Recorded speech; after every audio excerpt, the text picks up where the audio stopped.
Recording in progress.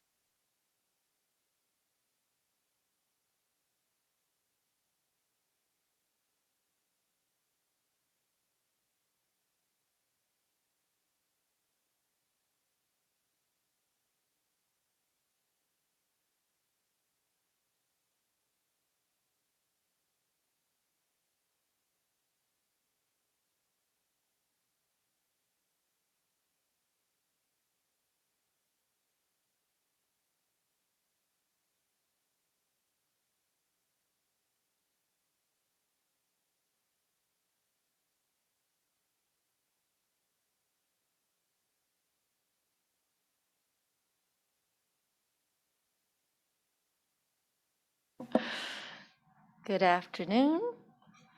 It is 5 o'clock. I'm calling this meeting to order. This is a meeting of the San Francisco Unified School District Board of Education's Buildings and Grounds Committee. My name is Ann Hsu, and I'm the chair of this committee. And Deborah, would you please recognize that Commissioner Kevin Boges is here, as well as myself. Unfortunately, Commissioner Mark Sanchez is sick today, so it's good that he's not here. Yes. I believe our first item is public forum. Is that correct? For comments on items not on the agenda? Do we have that? No? We don't have that? We just go right into the agenda? Okay, all right. Then we don't have to go through the accessibility and virtual information. Everybody has access to that. Oh, is that Suzanne? Hi, welcome. Hi. Okay, so we have 3 information items today. Let's just go down and start with the first one on the 2016 bond program update. I believe we have Ms. Licinia Eberry. Are you okay? Please. Okay. My first meeting in person, so. Hi, Lucinia Eberry, Bond Program Manager. And tonight's presentation, we are playing around with some new content, so appreciate your comments as at the end of that or following the meeting too. This is our monthly update for the bond program. I don't know who's managing. Next slide.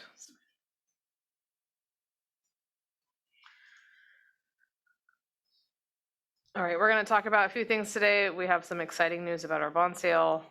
We're also going to talk through the March update for the bond, and then Dawn will provide an update of the timing of the next bond.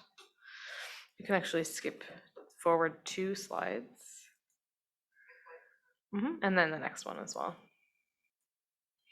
The bond sale schedule, you all on the board did receive a revised some bond information on the April 12th board meeting that enabled us to post the bond last Friday, and we are sort of in the middle right now, getting ready to sell the bonds later this week, and with a closing date of May 17th.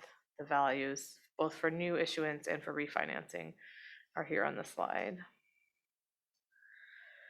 And you can skip into the next one too. This is a graphic that we've started using, trying to show where our bond program projects are, the status.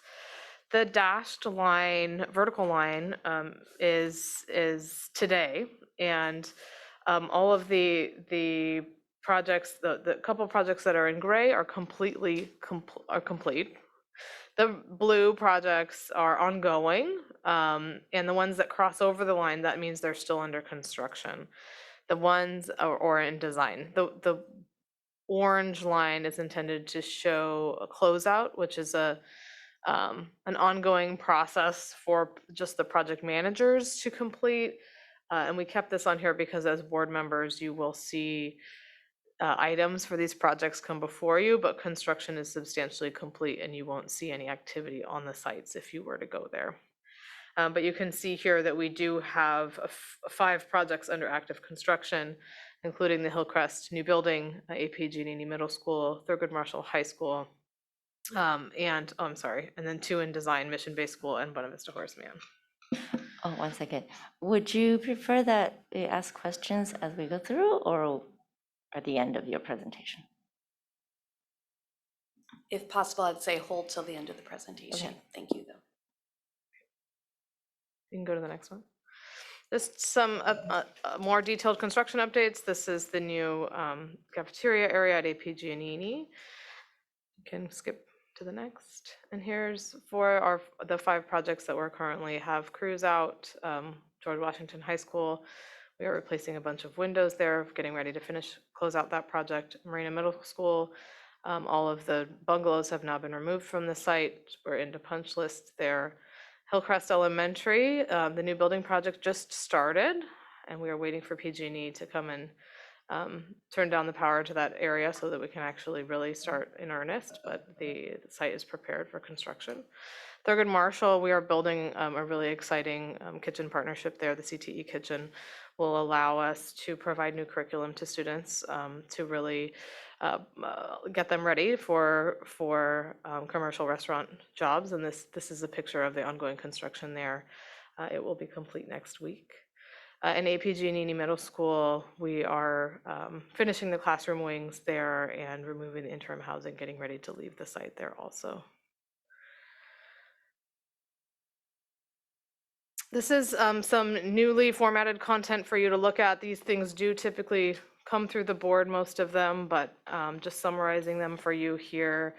In terms of major spending from the bond program in March 2022, the biggest contracts that came through the board in March, 2 related to BVHM, really initiating the project assessment at Buena Vista Horace Mann, and the last one, an AECOM construction management modification for AP Giannini that also went through. And then you can see in the list below the expenditures from the bond program, and this is stuff that you wouldn't see typically as board members, as commissioners, because this is just the routine sort of accounting that happens for all of our expenditures.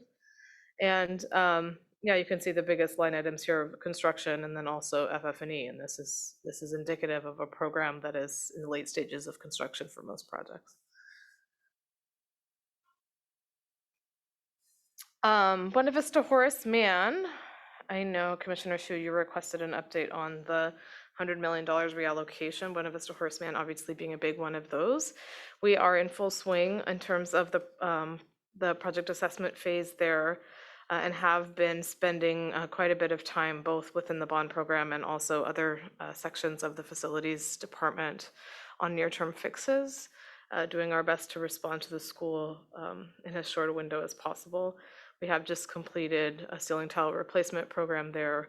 We've repaired a bunch of windows and replaced lots of light fixture covers to try and keep the school functional for the next couple of years while we plan the modernization. We have been doing very in-depth stakeholder engagement also. We had a really good event on April 9th where we partnered with the school's community day. You can see some images from that on this slide. A lot of good feedback from families and staff about what's important to them for the modernization. And not on this slide, but ongoing since we did turn this in, is that we've been on site almost every day doing either pick up or drop off family engagement or meeting with the school site council, as is going on right now, or the PTA or some other group, trying to make sure we touch everybody. We do have a goal brought to us by the school community to talk to every single family between April and May. We will be very happy with 80% of that, though it's a tall order for us to do. But we have completed the site assessment. We are surveying the property and have a lot of other technical studies going on. And we have a preliminary meeting with DSA tomorrow, actually. This is a very high level schedule for Buena Vista Horace Mann. And we already have a better graphic of this. So next time we'll show you that one. We are in the project assessment phase really through to fall of this year, where we will have a scoped project and be able to really kind of respond intelligently to this committee about what's possible and what it would take, what it takes at BVHM to create a great project that everybody can be proud of. We are estimating at this time, of course, estimates because we don't have the scope set. That we would go into construction of the project in time for summer of '24. But again, that's an estimate. Go ahead. Now, mission-based school, we are getting very close to bringing the project before the board for approvals. There are 4 major areas of approvals that we'll need to seek with the Board of Education. The first one is CEQA, of course, the Environmental Impact Report, which we will be offering, or may have already offered, specific briefings on this subject to the board members. The land transfer is us acquiring the property from UCSF. UCSF is the current owner, but compelled to give it to us through an old agreement with the redevelopment agency. We are delivering this project through a design build project delivery method, and we have a contract with a design builder that we need the board to approve. And also the board is required to adopt Title V suitability findings, which are a list of findings required by the Ed Code for new school sites. We would do Just a quick clarification. What does design build mean? Yep. So design build is a capital project delivery method. Usually when we think about capital projects, we think of a process called design bid build, which is sort of the order of the way that projects are put together. So for the bond program right now, most of our projects are delivered that way. We have a design process where we select an architect and a design team up front. We do the whole project assessment phase. We decide on what it's going to be. They engineer the entire project. We stop there. We bid the project to a contractor and then they build it, right? In this case, we have on the front end created kind of a standards document, a basis of design, a programming document that says we need 7 classrooms and the schoolyard has to be X square feet and whatever. And we put that out instead. It's a much looser document. And then the design build entities, which are both on the front end, an architecture firm supported by a whole technical team and a contractor, they come and bid on the project earlier in the process. And one reason that people might do that, and I think one of the reason that happened here is because it allows the district to look for a best value selection rather than a low bid selection. And for a new school where design and architecture is very important, you're not necessarily comparing apples to apples in terms of people that might want to build the new building. It provides some more flexibility, and also usually people would say that the speed to market, the time that it opens on site is reduced. The schedule can happen faster. So, okay, and this is just some indicators on the different areas. The one that is probably the most, that we have the most work to do, I would say, is with our partners at UCSF in the land transfer. And this is really just getting both sides of the legal houses satisfied with the terms. But this is very much in my court this week. And so hopefully that 75 will get very much closer even this week. Here's a schedule, very high level schedule for Mission Bay. Assuming that we go to the board in the first meeting in June, which is very much our intent, then we essentially have a whole nother year of design to get to construction documents in November 23, starting construction shortly thereafter and opening in time for the August 25 school year. And this is just sort of a flavor of the month, and you guys decide if you want to continue to see things like this. A monthly project highlight where we take you on a tour of a recent modernization project. And so this is Tule Elk Early Ed School. There's some historic images here in the Marina District, of course, and the main building that's sitting there was originally constructed in 1921. There used to be another building there that's no longer there. but a 2-story replacement was built there in '78. And you can see the old building and the new building post modernization. We did a complete interior and structural upgrade to the building, maintaining the historic character and integrity of the structure. And we also built a new pre-K building that's in the foreground of the picture. You can't see it here. But the overall construction cost for the site was $17.3 million.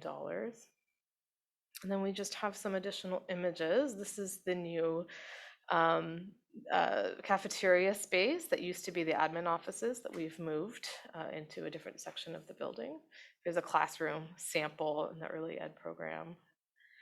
And then this is on the right side, you can see an image of the new building. A really transformational project. We've actually installed some turf and some other things in that courtyard. A really nice site if you're interested in a site tour as well. Okay, let me turn over to Dawn.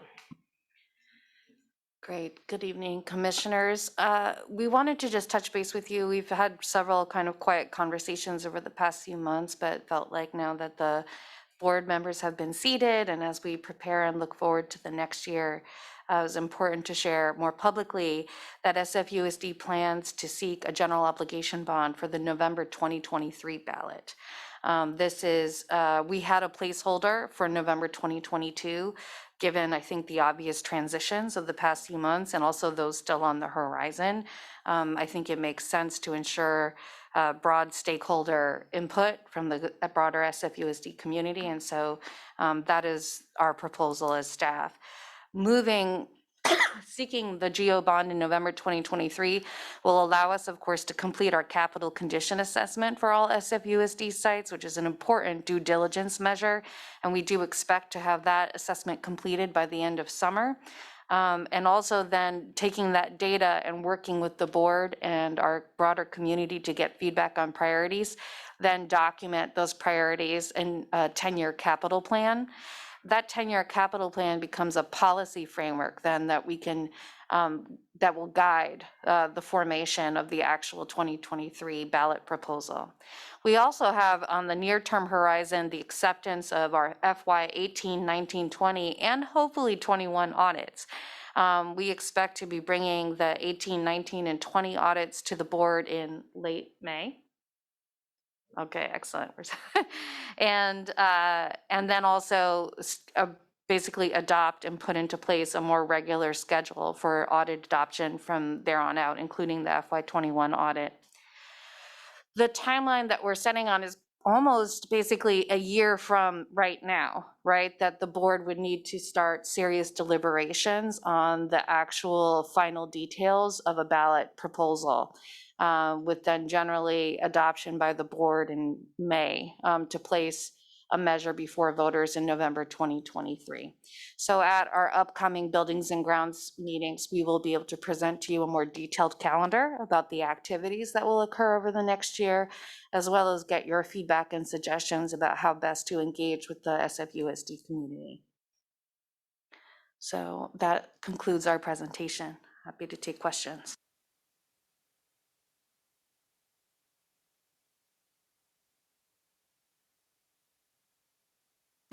All right, at this time, let me open up to the public for comments. Let's have 2 minutes each. Good afternoon. My name is Rex Ridgway. I'm interim chair of the CBOC. Most of you guys know me who are here. The presentation, I just want to point out a few things and get to the point. Of the particular ones that were highlighted in the presentation, Reading Marina, Turtle ELK, Sheraton, Claire Lilienthal, and George Washington. The final cost to bid, all of those exceeded 15%. Sheraton was rounding off to 14%. Final cost over bid.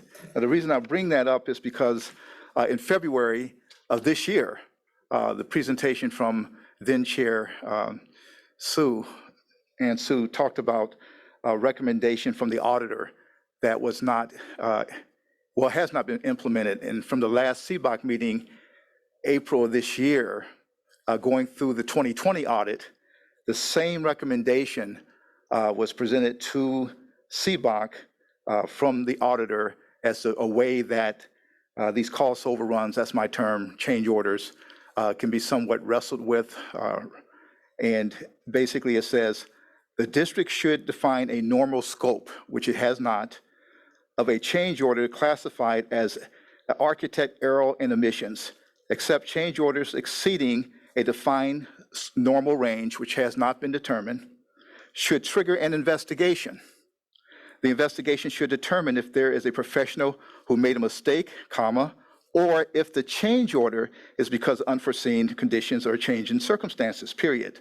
The bond program management should further create a database to monitor the situations where they went beyond the reasonable scope, their threshold. And basically, this is the same exact wordage from the previous year. So I'm putting forth that this really needs to be looked at. Thank you so much. Thank you. Next, please. Hi, this is Supriya Ray. Thank you for taking my comment. I am bringing a comment on behalf of another parent who wanted to inquire about what has happened with the $10 million in site security funding that was part of the 2016 bond reallocation. And also, I believe that was for Columbine locks. And also, she wanted to inquire about how the $1 million in portable air cleaners was spent, and if it has all been spent, which was related to procurement and installation of those air cleaners. I would also like to make a comment on my own behalf briefly, which relates to the reference by Ms. Kamalanathan to a general obligation bond in November of 2023. So I see the district is taking some time to essentially to do some site assessments in order to make a better recommendation for the bond funding. I'm glad to see that, and that makes sense because it would be difficult to go before the public without a good sense of what needs to be done. That said, I'm very concerned that any kind of bond outreach to the public is going to be met potentially with a huge amount of opposition or at least distrust, given the level of distrust that we have seen rise tremendously among people in San Francisco and SFUSD. We've had so many families leave, so many students, we just continue to bleed students. And I think a huge amount of that has to do with the lack of transparency that we've repeatedly seen from central office and from SFUSD more generally. The slow pace of everything that occurs. And if people think back to that 2016 bond, the one where money was reallocated, there was a whole plan for an art center that was never built. I personally have nothing to do with this art center, but I just want to point out how upsetting it has to be for people who worked on those matters so hard to get them passed and then see nothing come of those efforts. Thank you.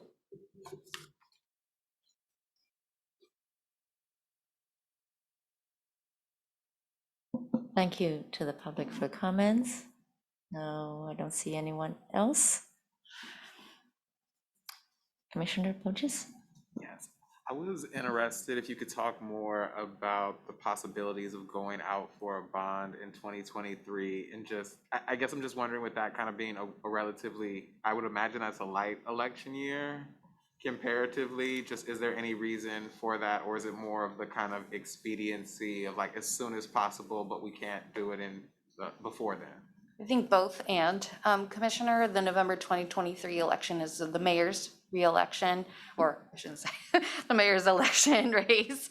And that also we look at in terms of the SFUSD has long coordinated with the city and county of San Francisco around the placement of bond measures, and we try to be sensitive to what else is on the ballot. And so right now, the city's 10-year capital plan, last time I checked in, had a relatively small bond for public health, and that is still actually in discussion. So we will continue to coordinate with the city as we get more refined plans. I have reached out to folks to let them know that this is our intention, and haven't heard any negative feedback so far around that timing.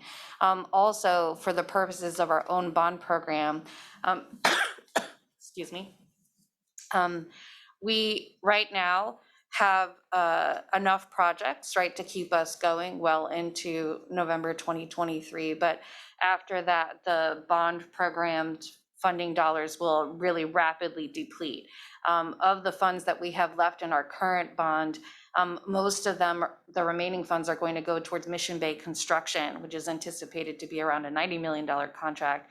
And then the funds that have been reallocated from the October 2021 reallocation.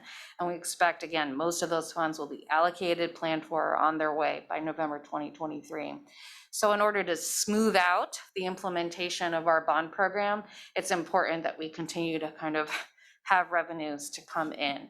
To dismantle our bond program and then rebuild it, 2 years is extremely labor intensive process and results in extraordinary loss of institutional knowledge. So it's both things. It's next year's ballot looks like a relatively welcoming one for us, and then also to maintain kind of the pace of our construction and plans and progress. It's important to keep moving forward. Okay, yeah, I appreciate hearing that, and would just love, I guess, to have more conversation around the analysis of just kind of, I guess, the prospects of how we know whether or not it's good or bad conditions to do the bond. I think that's something I'm relatively new to and would love to be able to know the thinking that's going into that decision as the district makes it. Great, absolutely, Commissioner.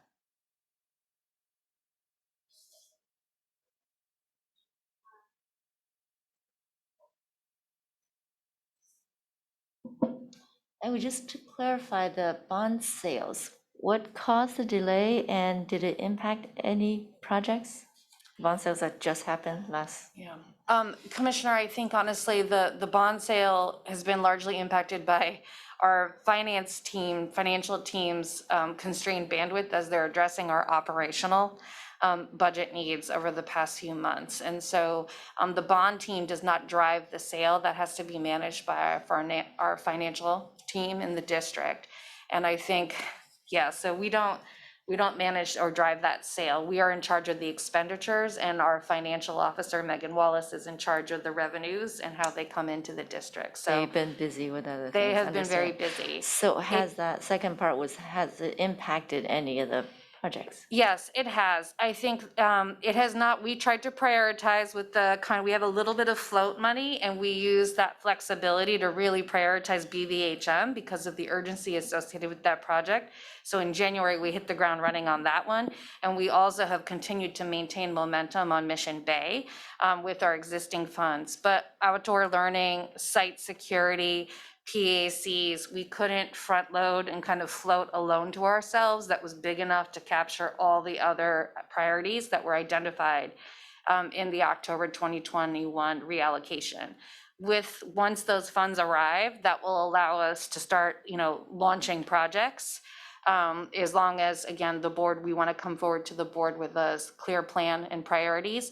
And with the board's blessing, we'll be able to hopefully, start moving forward ASAP on those projects.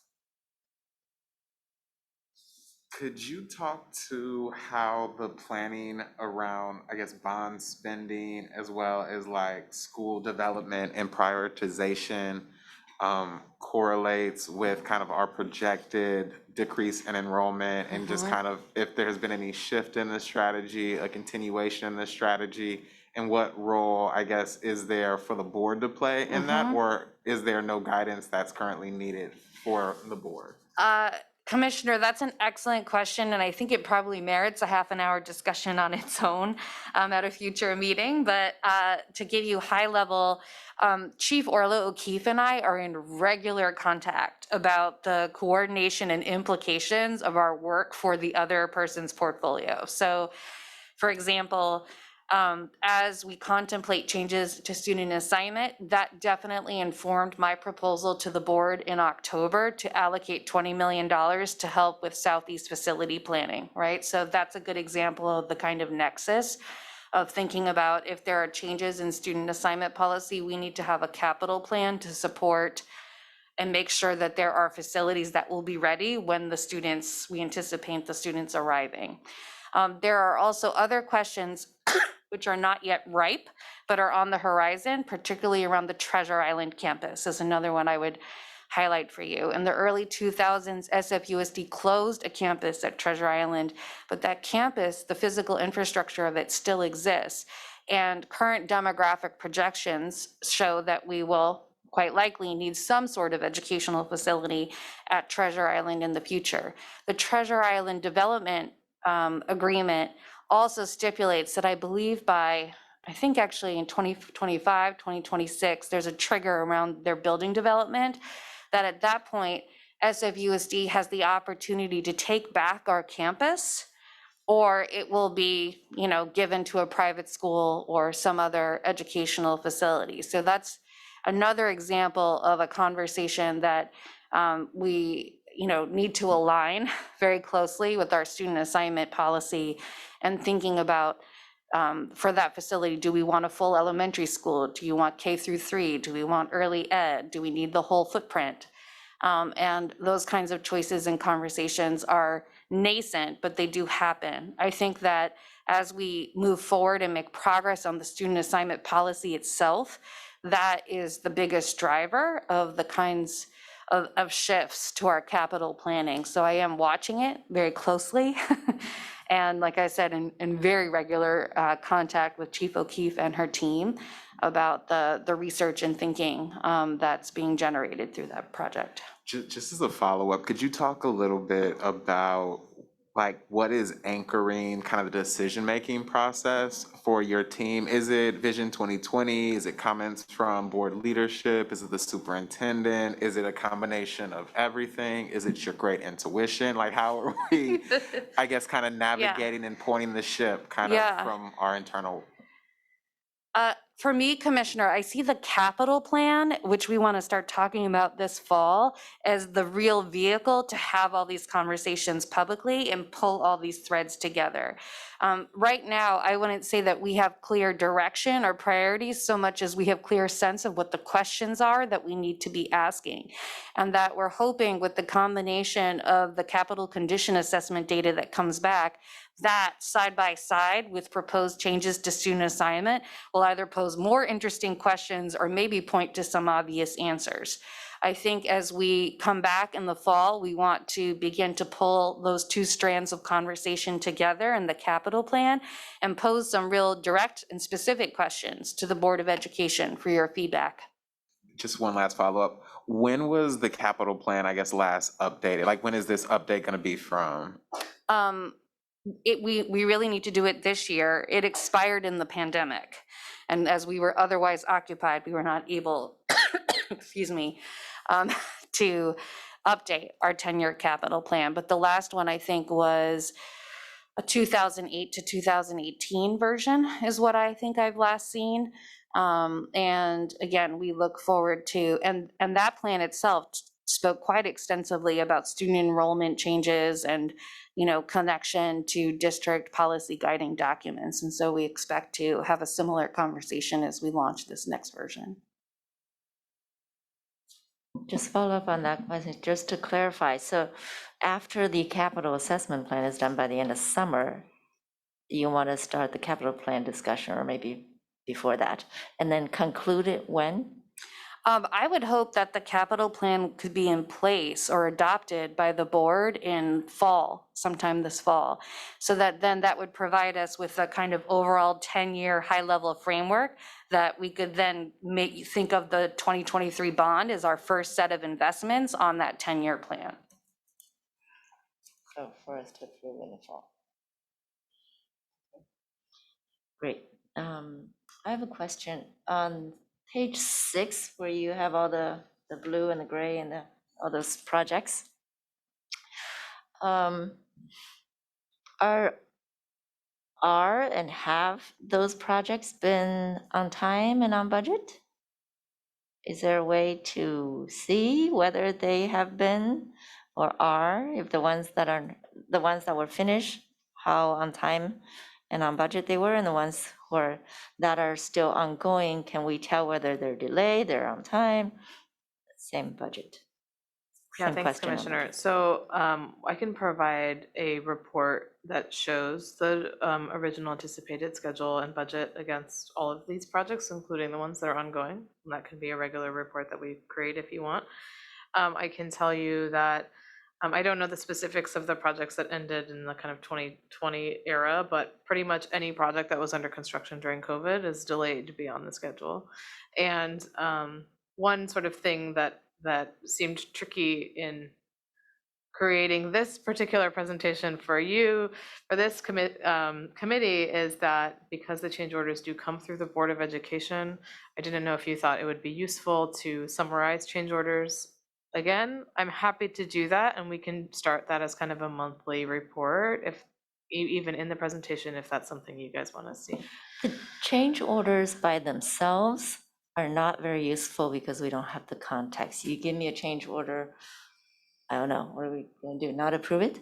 But I think on a regular update to this committee, we would like to see overall, like for this project, this was the timeline and this was the budget. Today, by this month's update, are we on time? And are we on budget? And if we're not, why are we late? And why are we over budget? Then in the discussion, maybe it'll come out that, oh, this particular change order came because of something found underground or something, right? Just telling us that there's a change order doesn't do anything. So it would be great if that chart, somehow you incorporate the time and the budget and the are we on time and are we on budget? And we can have a discussion if we're missed. And also not just why we're not on budget and on time, what are we gonna do about it? Is there anything that we can do about it? Commissioner, appreciate that feedback and wholeheartedly agree. I think we've made big strides since Lisinga's arrival in terms of our overall ability to depict and describe the activities of the bond program. And I think one other change that I would flag for you is that we have started writing in the background section more detailed notes, at least around what the change order itself is being driven by. But to your point, it does not connect back to an overall contextual view of the entire program or the lifespan of that specific project. So we Yeah. will do both those things. I remember looking at those change orders, it does give the original contract and then how many change orders and the amount. I do remember seeing that, but still that is just a numbers thing, right? If it goes over 20%, I'm gonna say something. If it's under, 10%, I'm not gonna say, but still doesn't impact, as I mentioned, the whole project. Is it on time, on budget? Agreed. I think for me, I'm really interested in how we as a board are able to kind of assess like the systems and practices that we're kind of using to ensure we're having kind of equity across the district and kind of doing all the things that we're supposed to do. And so, I mean, I think the more detailed information is helpful too, but I think also for us as a board to get a feel of kind of the systems and the checks and balances that are in place, just so I think that, I guess I know that we do have our oversight committee, which plays that role as well, but I think having a little bit more transparency about what we use internally to do that. Because like I'm really interested in like how do we ensure that our bond program is being allocated equitably, both in like the timing and completion of projects, as well as the prioritization of projects. And I know some of that is going to be reflective of the board at the time and kind of the ability of things to kind of happen outside of our control. But I'm just curious if those are things that we're looking at or thinking about or that we have the capacity to. And so I guess I would just lift that up for something to think of, because for me, I really want to figure out how we can be stronger in the management of kind of all of our systems, top to bottom, and without kind of getting to the place of having to like micromanage and look over people's shoulders. So I don't know if you have any thoughts on that, but I would love to hear. Commissioner, agree, and I'm really excited actually in the coming year, and I think it's an important step as we are also talking about bond planning simultaneously to talk about what our lessons learned are from the implementation of our past bond. And while I think the district made enormous strides over the past 15 years in terms of the management of its capital funds, we still have, I think, quite a bit more to do in terms of connecting the day-to-day implementation of the program as tightly as possible with the district's overall policy guidance and core directives. And so that is the conversation I think we should be having here, and I welcome that. I also really appreciate that I think for a committee like this, the best way to engage is to provide you with information with our typical administrative or I should say our core administrative and managerial practices, and to really agree on together a set of metrics, as the guidance you just gave was super helpful and very clear to just say, for this area of the facilities division, the bond team, we want to see budget, schedule, this kind of percentage of change order, description of scope. Tonight, we're also going to talk about custodial services and some of the metrics that we can talk about for custodial services. And I really welcome the opportunity to talk about that for each one of the teams that I supervise, because I also am a metrics-driven person. So I think that also in terms of equity, that really requires robust discussion with the board. That is not something I feel like I defined by myself, right? And we really need to, I think, collaboratively, and that's what I see as the power of that capital plan, is to begin to articulate what it means for us to translate our principles around equity into a series of specific capital projects and investments. And if we have that clarity, then we can be very transparent and manage expectations with the public in a clear way. So look forward to doing that with you. I have a suggestion along that line. I think in terms of equity, in terms of overall priorities, that is beyond the scope of this committee. That is for the full board and for the community, for all of us to decide together. What I would like to see perhaps that would be helpful for transparency's sake, in that this committee meets every month for updates, if you could include in the beginning of each, remind us what the priorities are. The priorities were not set by this committee. It was set by elsewhere in bigger context, but let's just remind us when we have meetings what the priorities were, so that people who just joined us for this, today or next month or once in a while, they then know, okay, this is our priorities and here are the updates. Great. And remind us too. Thank you. Yeah. Anything else, Commissioner? I think we are good on this item. Thank you very much. Next item is custodial services. I'm gonna hear my sons tell me that they can't go to the bathroom.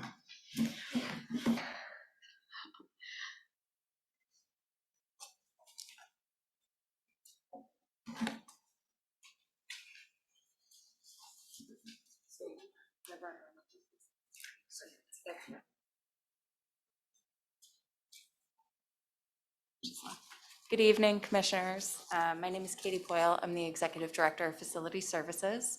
I oversee custodial, landscaping, warehouse security, sustainability, and a few other things within the Facilities Department. I've been with the district for about 2.5 years now, and so I'm very excited to talk to you about things that I've discovered, changes that we've made, and get you up to speed. If you can, next slide. We're just going to go over generally mission of custodial services, metrics, milestones, and next steps. Next slide. Next one after that. So this is from the APPA, which is a widely respected institution for custodial cleaning.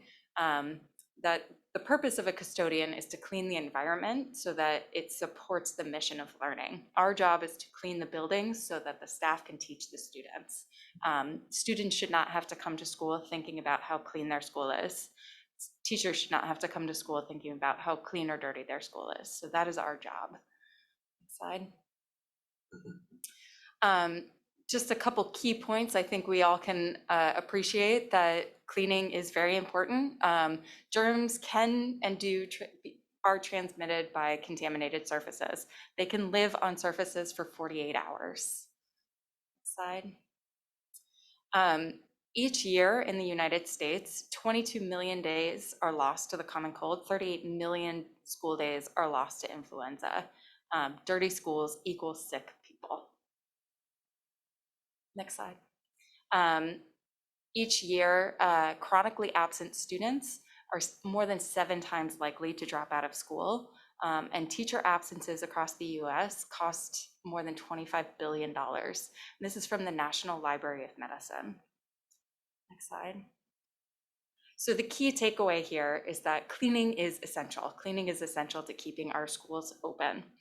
Some of the things that we've been able to do in the last 2 years, we formalized and published our custodial cleaning standards. They are available on our SFUSD website to all staff. So we have established cleaning standards, including for COVID-19.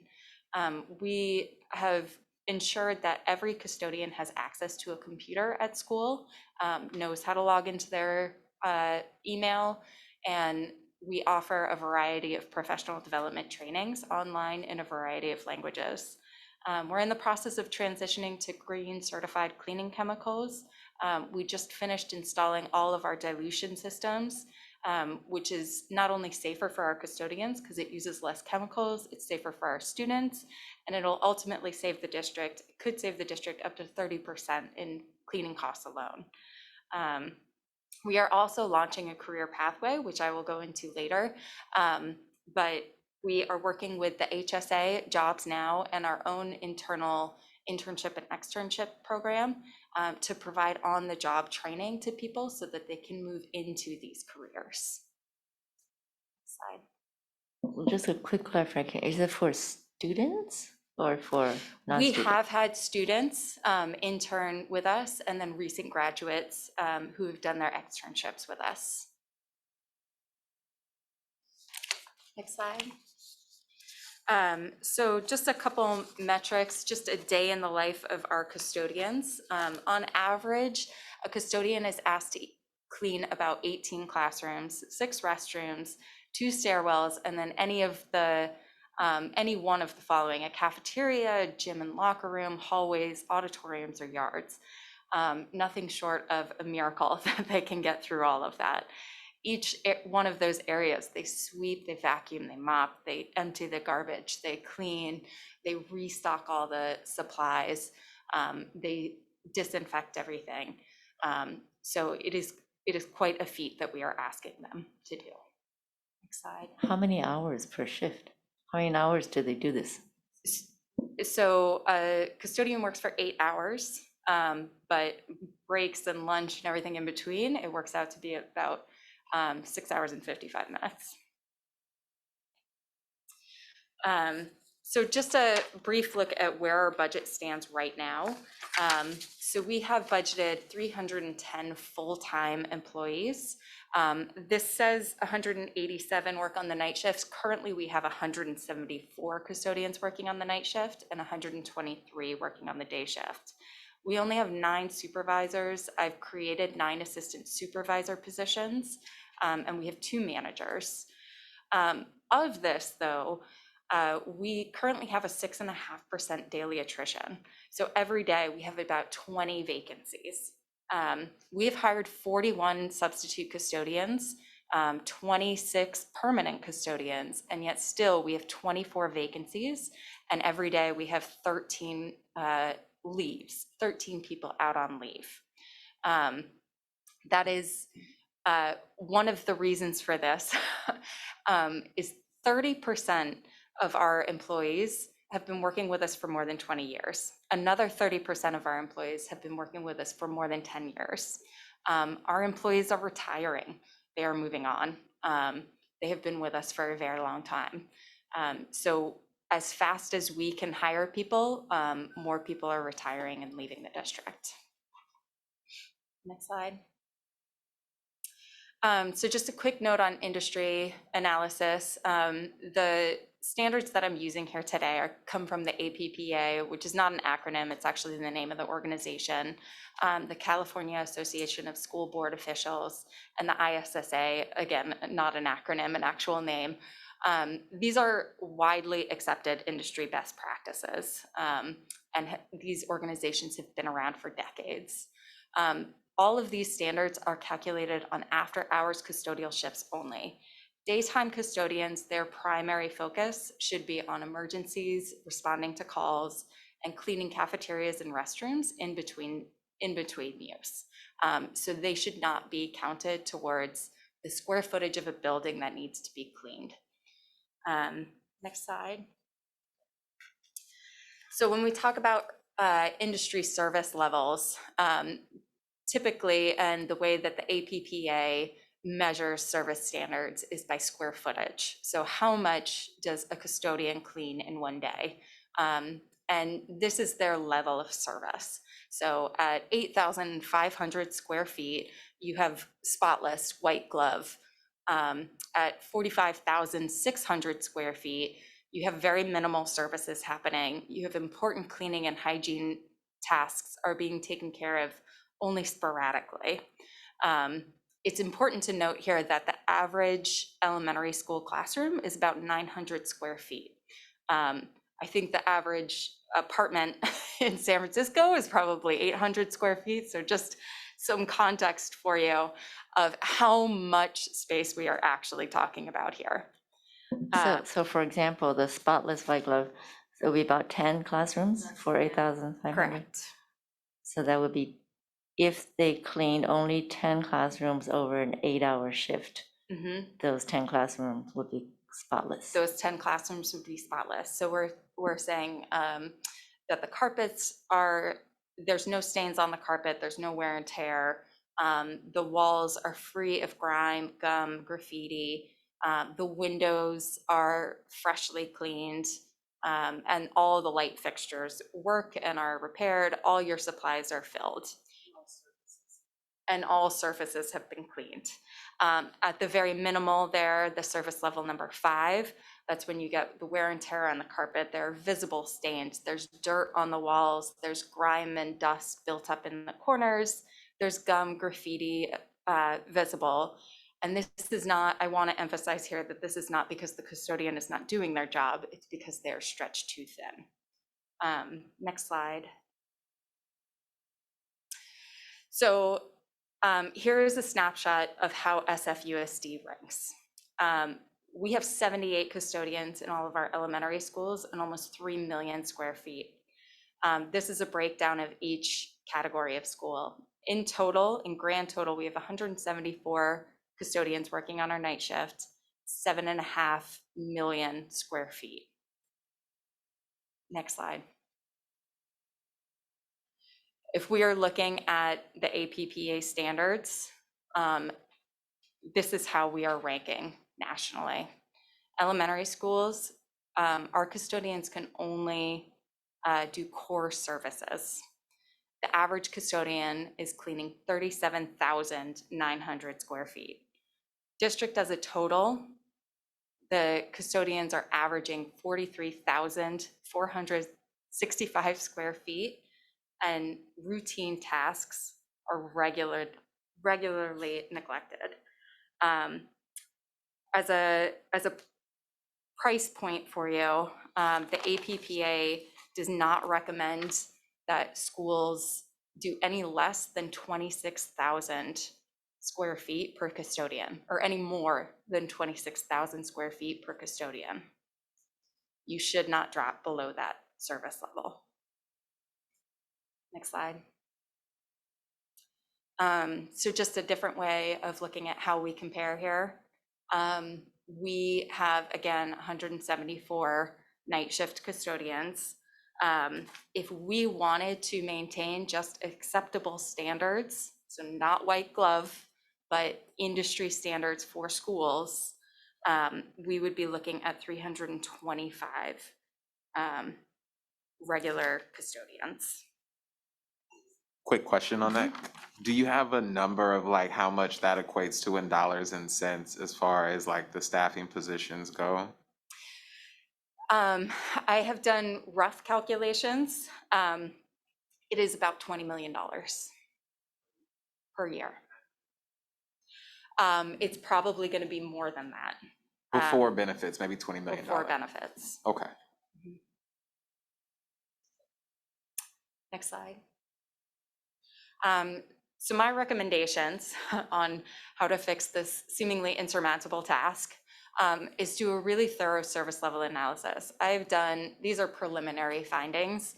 I really highly suggest we take advantage of the resources from the California Association of School Board Officials, from the APPA, and do a thorough service level analysis. This would take a look at the actual square foot of all of our buildings, the number of fixtures, the number of program hours, a thorough look at our enrollment, our student enrollment, and give us a really clear picture of what we need where. We would need to implement a really strategic staffing. So it's not just about allocating the money, it's about who are we hiring, when are we hiring them, and how quickly can we get people on board and trained. So then the talent management, it's not just the custodians. As I mentioned, we are hiring as fast as we possibly can, and people are still retiring at the same pace. My HR analyst is responsible for all custodial hires, including landscape, warehouse, custodial. So he cannot do it on his own. We need more recruitment and we need more HR in order to meet this demand. Next slide.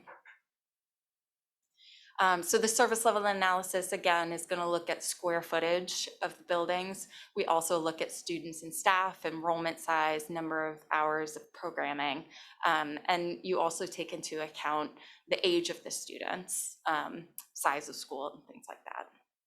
Next slide. So some opportunities that this creates, as I mentioned, we are starting a career pathway.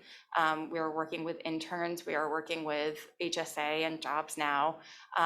One of the issues is we need to expand our recruitment strategies. We need to bring people in. We require a certain level of experience before people can even apply. So we want to provide people that experience on the job training. We have the opportunity here to even push even further with our sustainability measures and our sustainability goals, and really become a forefront and a leader in the nation on green cleaning. And finally, we can provide healthy schools for our students so that we reduce the number of school outages, we reduce the number of teachers calling off sick. We can improve and save the district money. Obviously, the constraints budget is a huge one, right? I mentioned before that the recruitment is another one. It's not just my own staff, but it's central office staff that is really essential to us getting and recruiting and hiring and onboarding people. Onboarding and training takes time, as does the training of people on site.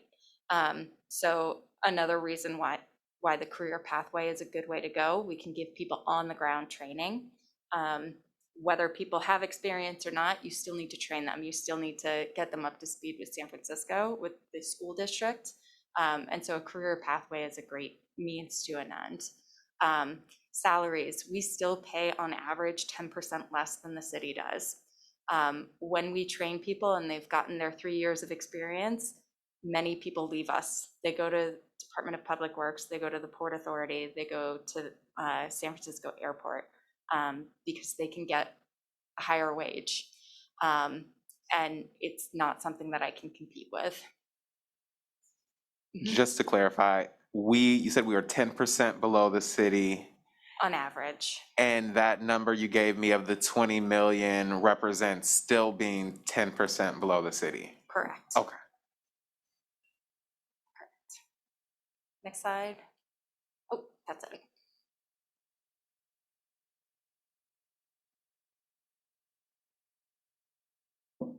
Thank you. At this time, I'd like to invite the public, if anybody has any comments.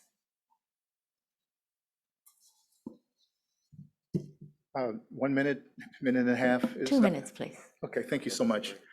Okay, so I'm glad to hear you mention enrollment, because that is definitely going to factor in across the board, whether it's a student assignment, building and grounds.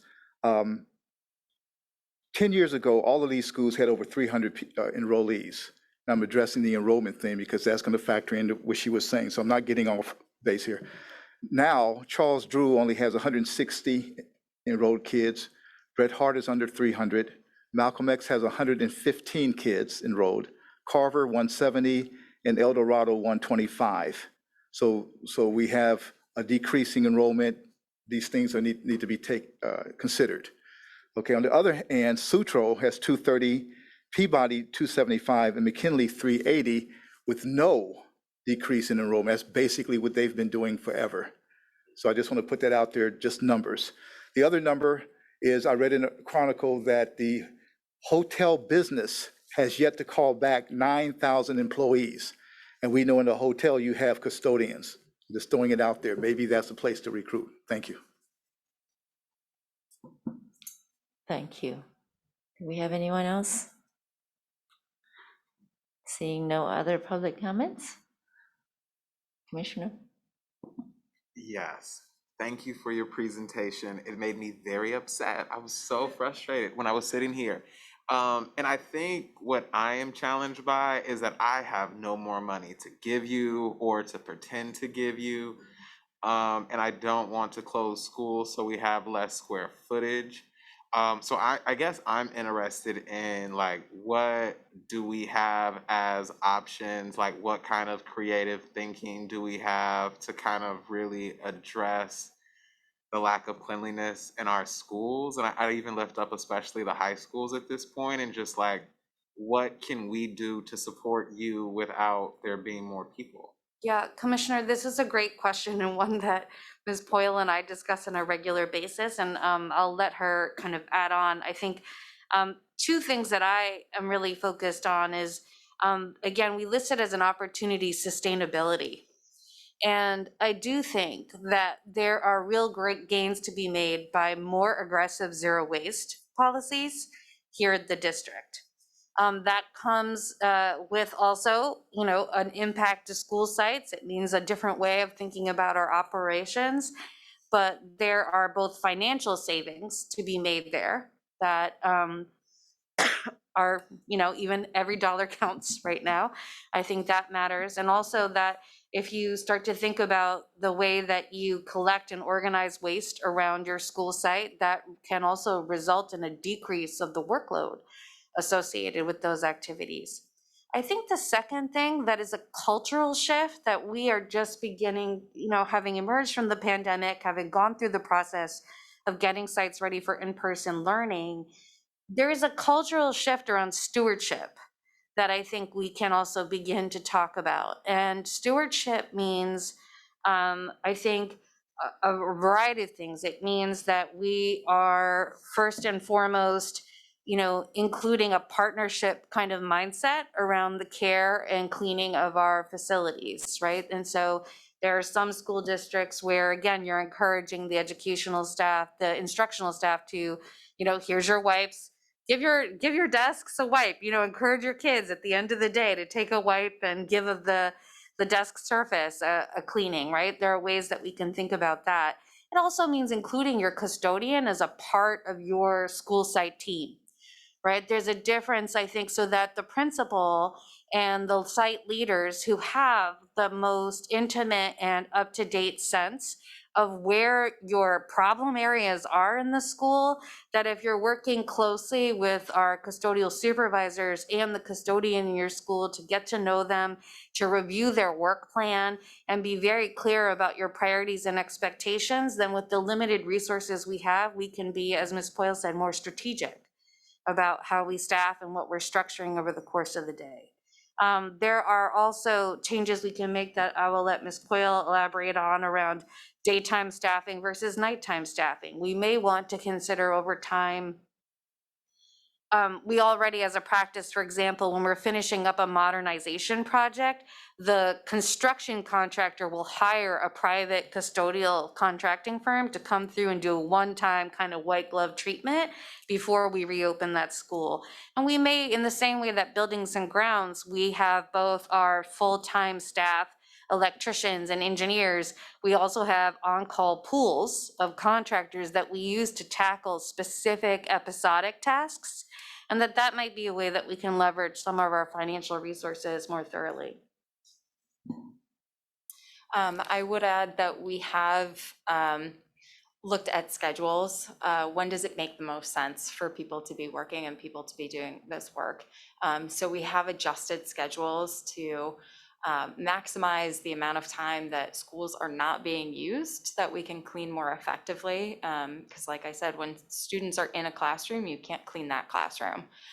One of the other ideas that Ms. Kamalanathan just alluded to, similar to our zero waste policy, rolling out a custodial champion policy, or rolling out a custodial champion school. So encouraging your students to pick their chairs up and put them on top of the desks at the end of the day.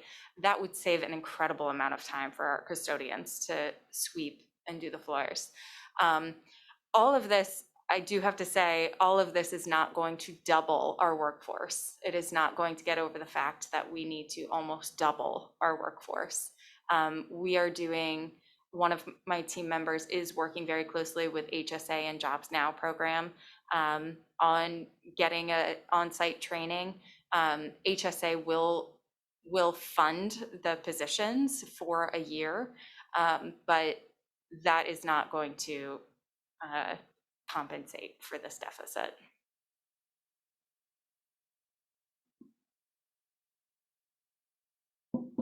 Okay, thank you. I appreciate some of the brainstorming and maybe sharing some of what you already thought. But let me back up a little bit.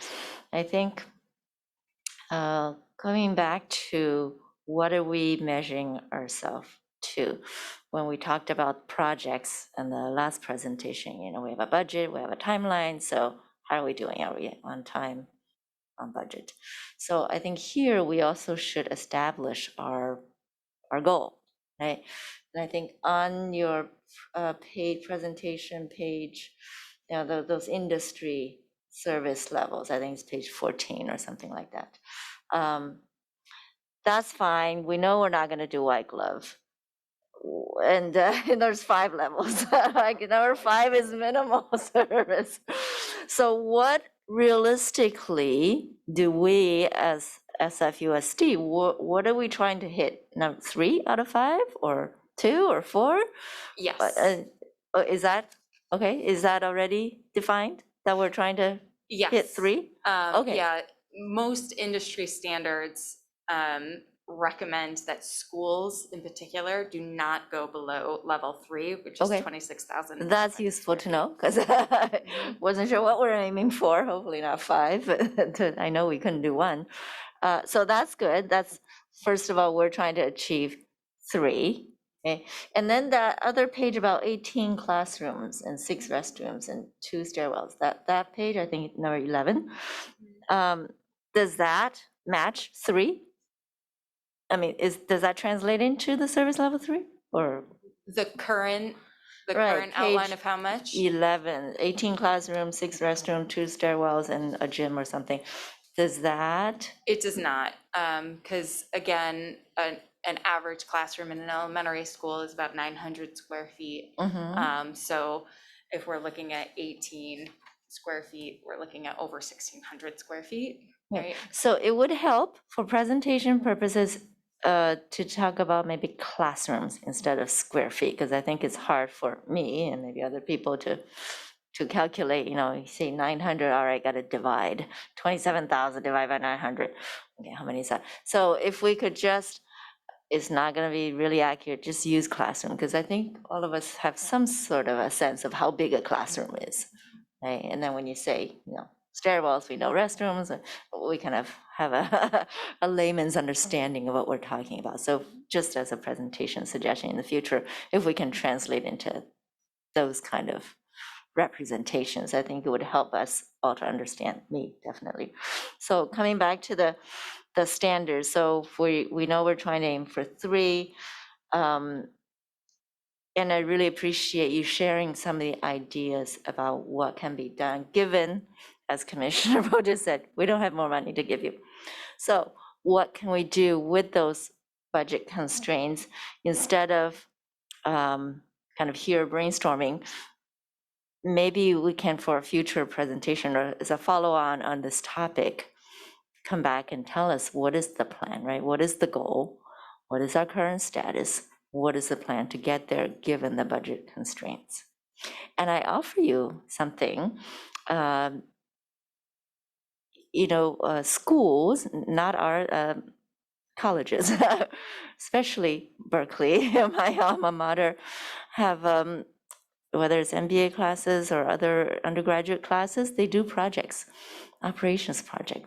They make their students do projects. Maybe we can get some, MBA students to come and do this analysis for us and think about other ways, right? To leverage free consulting to help us. So think about that and it would be.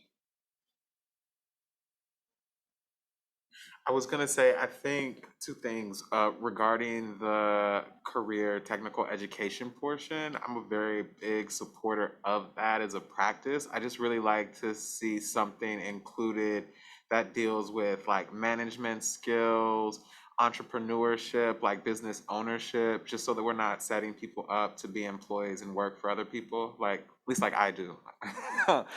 Just 'cause I feel like that creates a lot more pathways for people beyond just kind of the actual skill itself.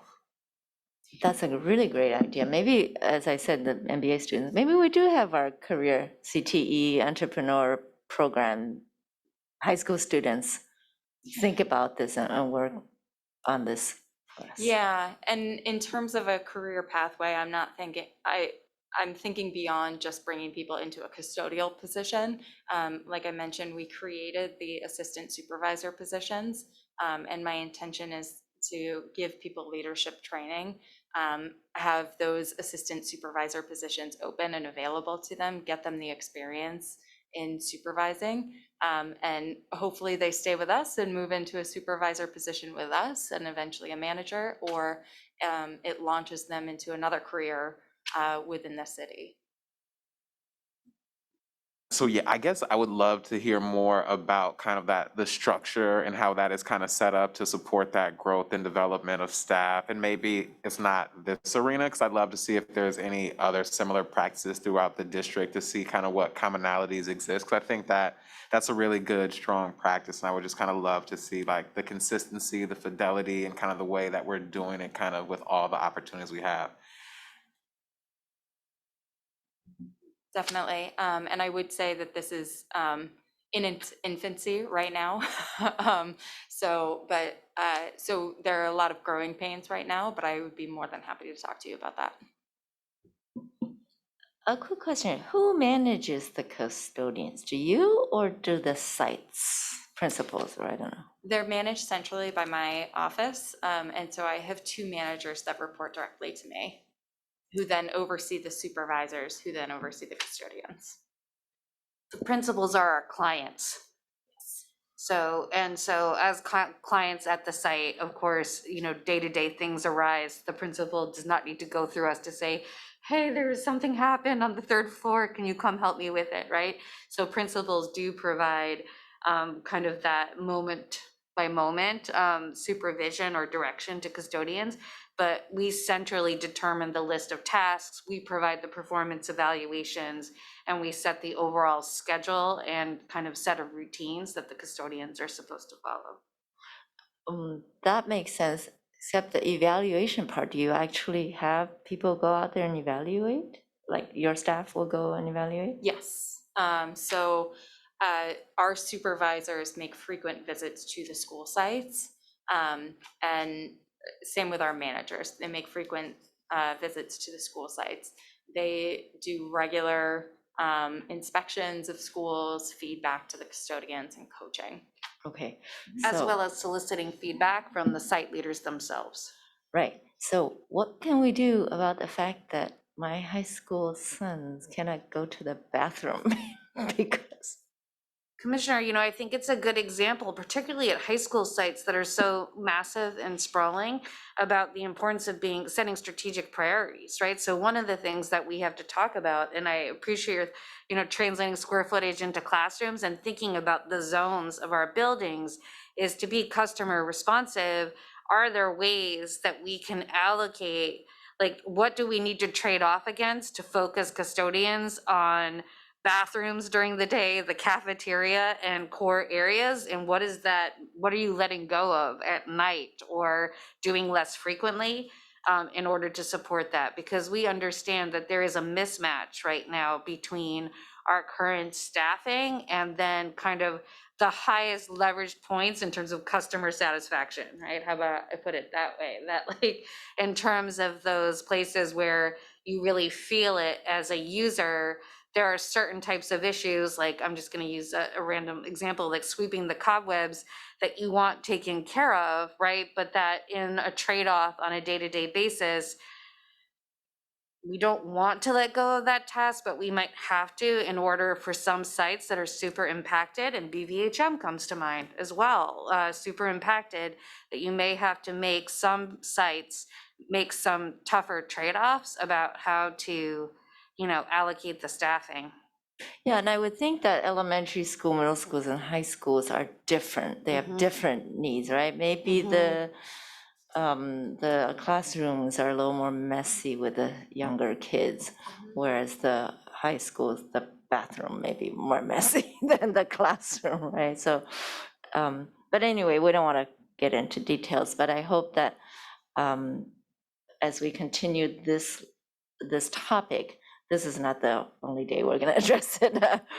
I like to, because this really impacts not just sick kids or sick teachers, it impacts the whole district.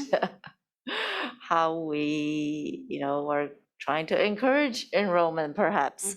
No, not perhaps. We want to encourage enrollment, and we want to provide our students with a good learning environment so that they can learn instead of, I don't know, I have to ask, do you have to hold it in for a whole day without going to the bathroom?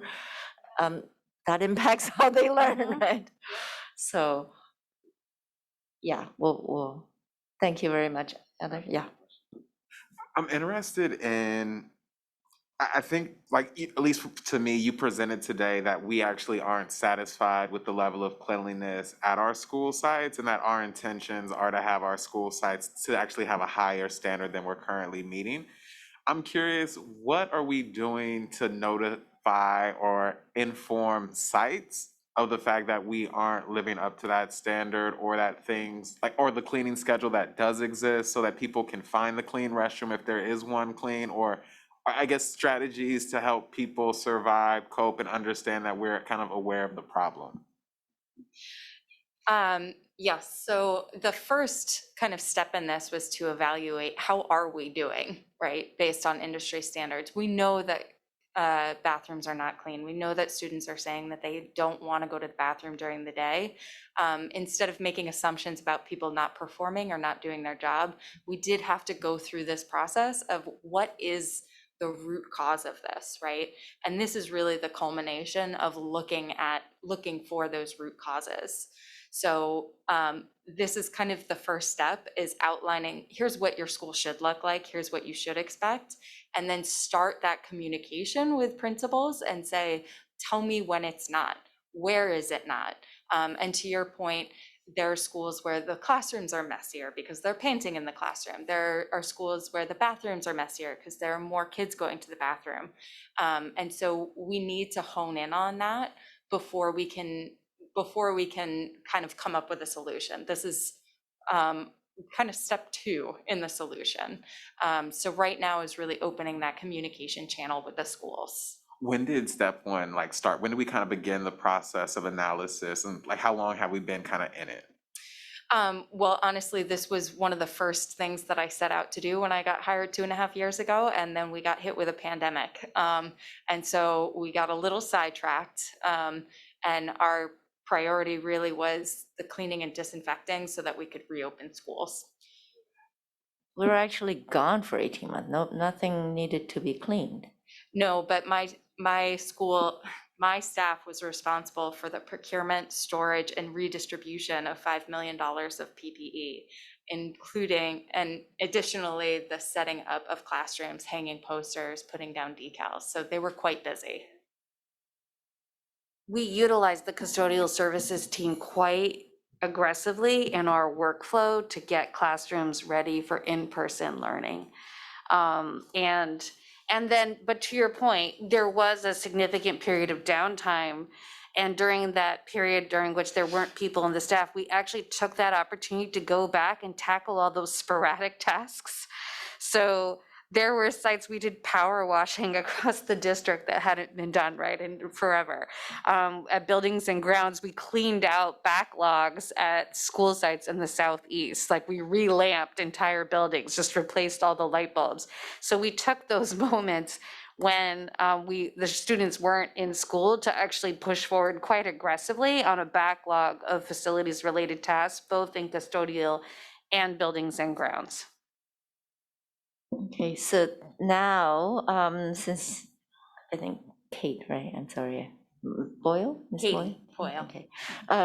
So when you joined, you started to analyze situation and try to put together a plan, and we were sidetracked by the pandemic. Are we back on the analysis Yes. part now? Yes. Okay, That is and- why I'm here. Okay, and if you could perhaps in the future also update us on, your analysis and then the solution proposal or workings or brainstorm, or just give us kind of a timeline on your efforts so that we can track and let the public know this is what we're doing, so that kids can go to the bathroom. Anything else? Commissioner? Thank you for all your work. Appreciate it. Yes, thank you very much.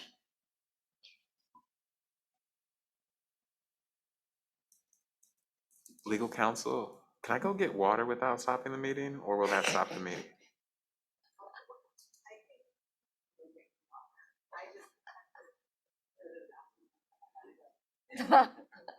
Yeah, but then now we have no quorum. It's okay. Just kidding.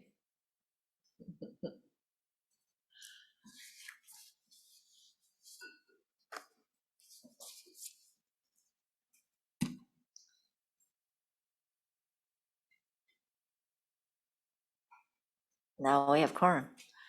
Great, all right. Third and last item is the outdoor learning program update.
Thank you. Thanks for the nudge. And that secondly, if you can, next slide, please. There are a number of different goals referenced in our conversation with the Board of Education around thinking about the ways that we build out our schoolyards. And particularly though, all with the goal towards maximizing the number of student hours outside. Next slide, please.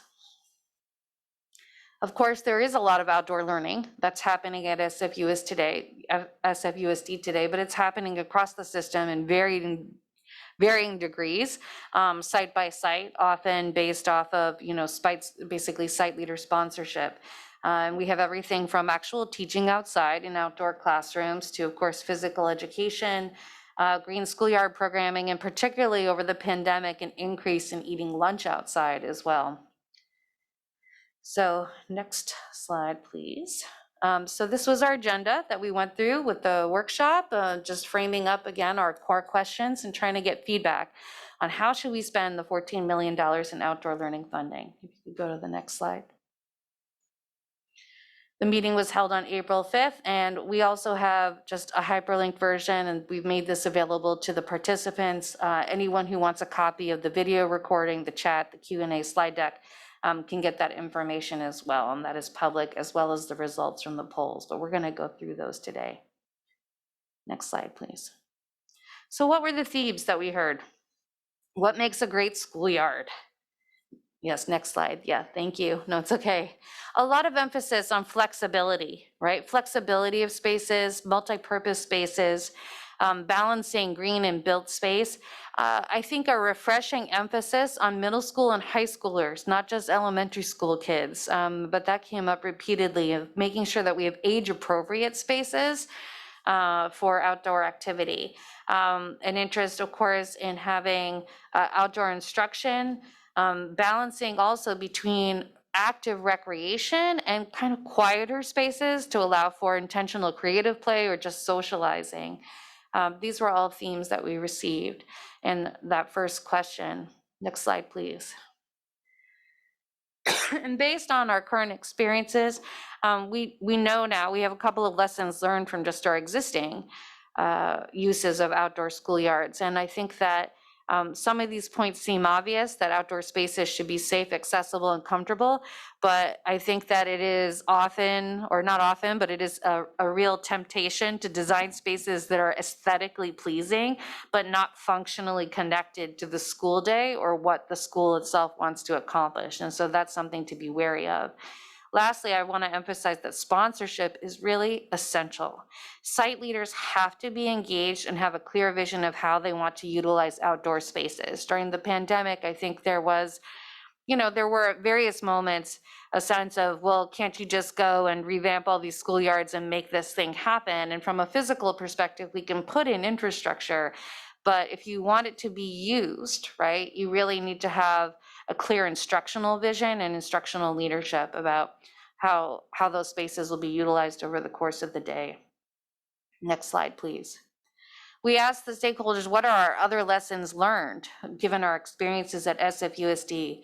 Over and over again, maintenance plans to go with the capital projects, right? That we think about how to allocate landscaping resources, how to involve site stewardship, to make sure that once we put in the garden or the space or the tree, that it is being watered and cared for. And that also, again, stewardship is important by the broader school and neighborhood community. A desire for real shared learning between teams. We've been working very closely with our colleagues at C&I, and we need to continue as a district to have shared learning across teams. Emphasizing again site sponsorship, and that we really need to support teachers with professional development so they can again develop a clear vision of how they might use these outdoor spaces successfully as part of their day. Next slide, please. We asked stakeholders, again, metrics. We've been talking about that all this evening. And we asked stakeholders very specifically, there's a lot of ways to invest $14 million to accomplish different outcomes. So which outcomes are most important to you?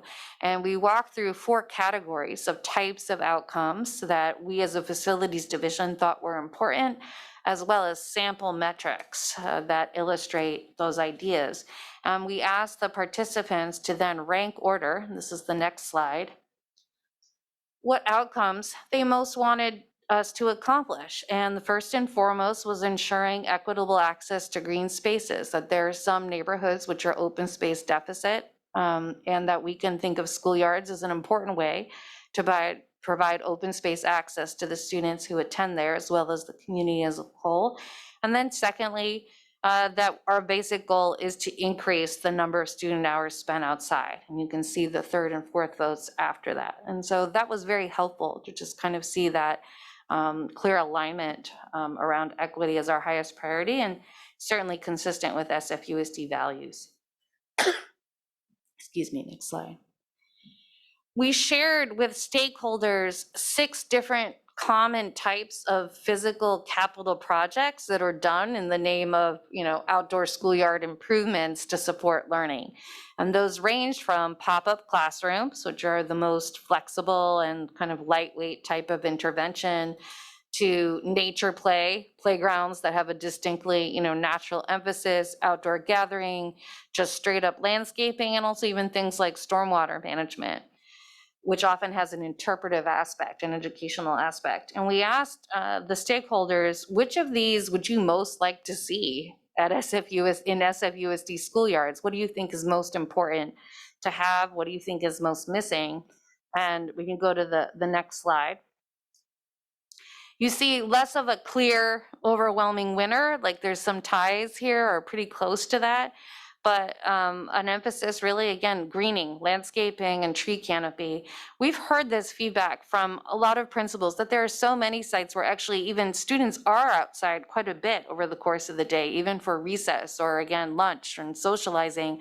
And when you have an asphalt ocean as your schoolyard, it's hot. It gets very uncomfortable and there isn't enough shade. So we've heard that from a lot of principals, that shade's an important part of making a site usable. And then second and third, kind of tying desire for permanent outdoor classrooms and nature play. And you can see the priorities after that of the types of spaces. So this was very useful and interesting feedback to us as well.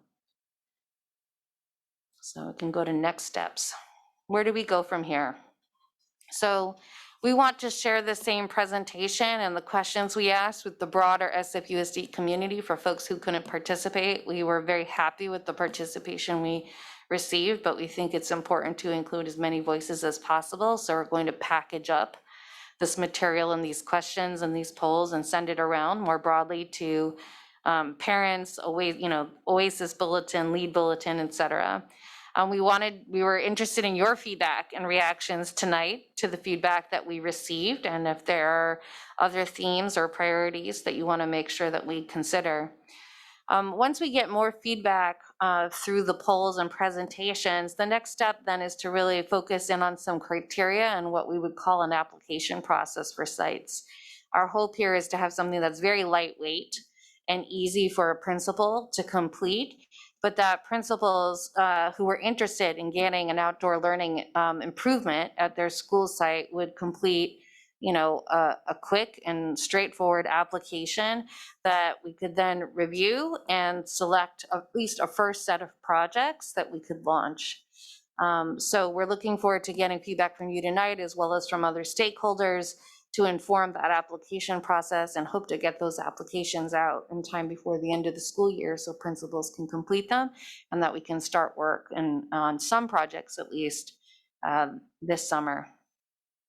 So next slide, and that concludes the presentation. The slides that are included here are just after this are just kind of an appendices showing more detail about the types of spaces and improvements that we were contemplating. And with that, happy to hear your feedback or take any questions.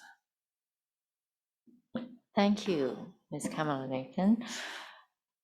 I'd like to open up to public comments.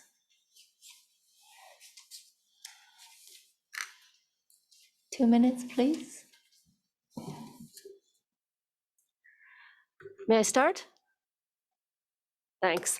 This is Supriya Ray again, commenting on the outdoor learning section. I have a couple of broad categories I wanted to comment under.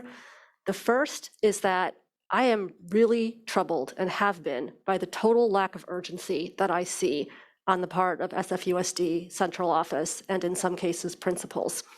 We have a lot of kids with tremendous problems coming back from the pandemic. Kids who had, many of whom had a very difficult time at home and are suffering more than they would have been had they continued to be in school.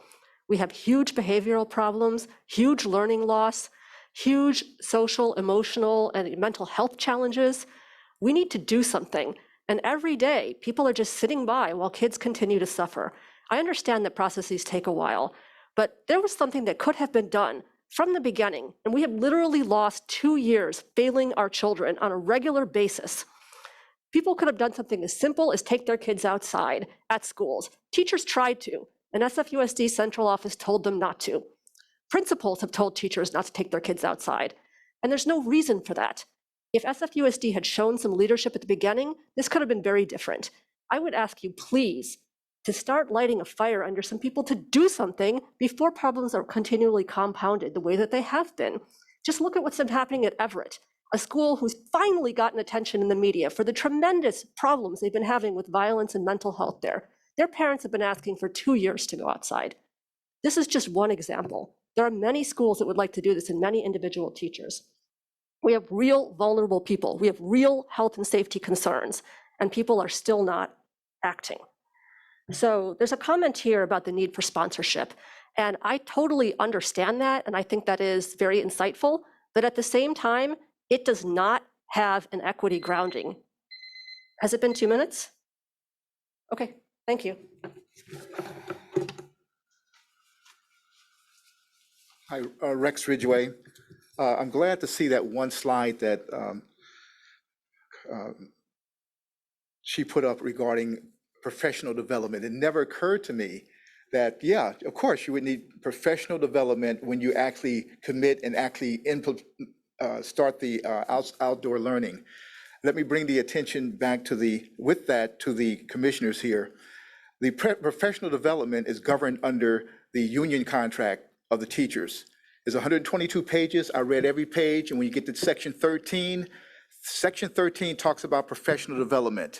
There is none. It's not mandatory, and even the head of curriculum and instruction last week or 2 weeks ago said herself the last time professional development was mandated was 2018. So going forward, once we do put in outdoor learning, wow, I never thought about, yes, we need professional development, but it has to be mandated. Right now, the union has a chokehold on that. And so I just want to put that out there. The second thing quickly is that as we go forward into the future with Horace Mann, we wanted 60 million, we got 40 million. It's not going to be enough, but it's not going to start until maybe 18 months out in the future. There's no reason to take a dime away from the 14 million for outdoor learning. That money should stay put and be focused on outdoor learning. Thank you. Thank you. Seeing no other public comments? Commissioner? Could you talk about the average size of a schoolyard and if there is a consistent or minimum size that we have? I'm just trying to think about if we roll this out, are there any sites that are essentially their yards are designed in a way where they wouldn't be able to kind of benefit as much as other sites, or they'd be at a disadvantage in some way? Does that make sense? I think to the extent that sites are to a disadvantage, it would not be because of the square footage, but again, there's a weakness in the plan for how to use that space. So when I think of the space that I've seen, the school that I've seen with the least, the smallest outdoor space that I've seen, which is a Chinese newcomer school, where the yard is the roof of the building. And there are courts up there, you know, there's basketball and kind of hardtop court and a very tiny green schoolyard. And even that site could benefit potentially from this funding if the site was interested and engaged and had an idea of how they wanted to use their space differently or see it improve. So I can't think of a site that wouldn't benefit or wouldn't be eligible because of the square footage of their actual schoolyard. I don't have off the top of my head the average sizes. I have asked that question myself in the past and I have forgotten the answer, so I'm happy to get that for you.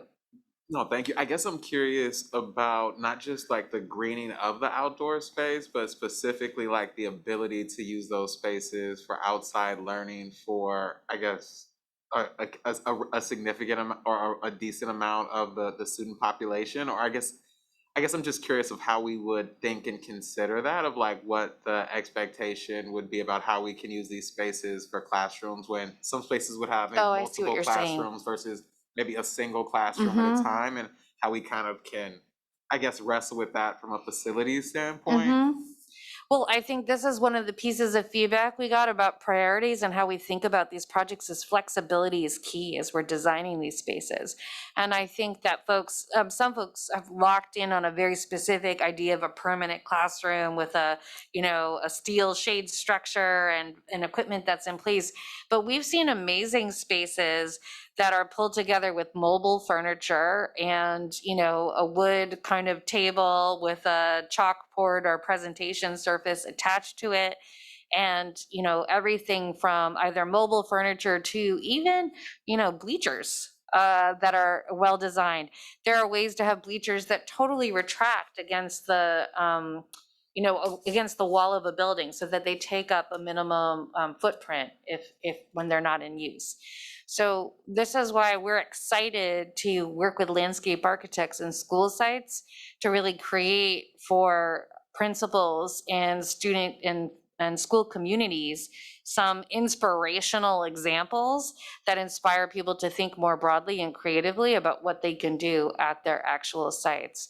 But most of the sites I've been to, it is the limiting factor is oftentimes, besides, again, the lack of the money, like up until we made this reallocation, there were no funds to think big in this way.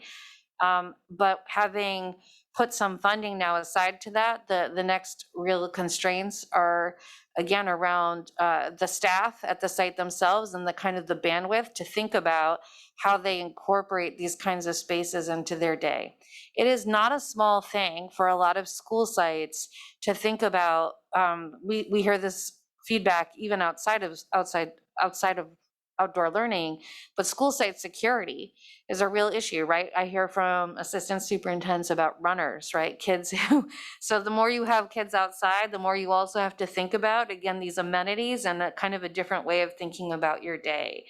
And I think those operational challenges are more real at this point than the capital challenges, more significant than the capital challenges.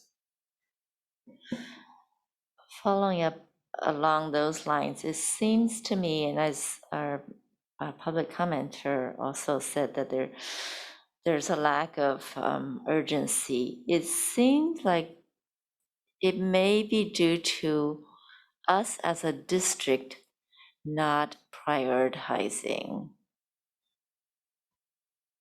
ways to address mental health issues. If it's true that outside spaces really help students address mental health issues or just learning, then we as the district need to prioritize that. And then the principals, you wouldn't have to rely on each principal to be a sponsor, right?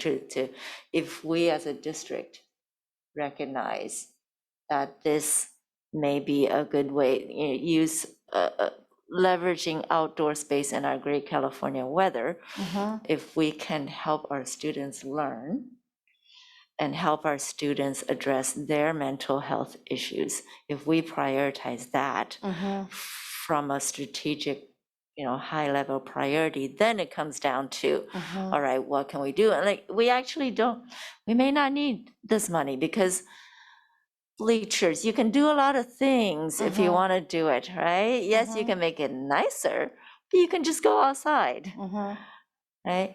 And bring, I don't know, there's all sorts of things that when you want to do it, you can do it.